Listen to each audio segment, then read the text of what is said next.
active duty people that have been killed in Iraq or Afghanistan are being buried beyond that street where you see the white car coming along. That's the newest section of the cemetery that they're using.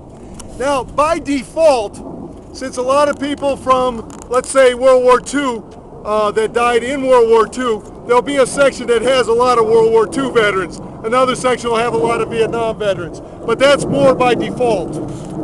If somebody who served in World War II died about the time of Vietnam, he'll be buried in that person will be buried in this section. Okay, behind us is the Kennedy gravesite, and they ask us to be quiet up there. That's why I stopped back here to talk to you. President Kennedy is buried there. His wife Jacqueline and two of their children are buried there. The two children that are buried here were dependent children, under age 21, generally is what the definition is.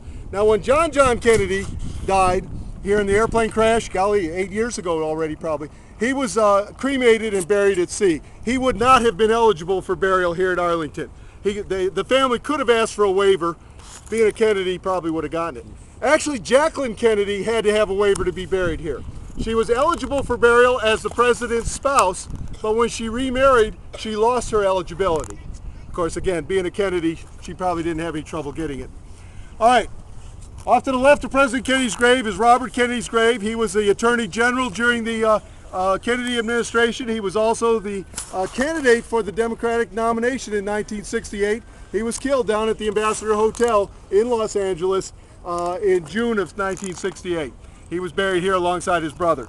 Okay, you'll also see on this back wall the words to President Kennedy's inaugural speech. And in that inaugural speech, he challenged the youth of America to ask not what the country could do for them, but to ask instead what they could do for the country.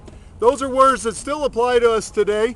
That's why your schools have you involved in projects in the community, getting you ready to take part as a citizen of the U.S.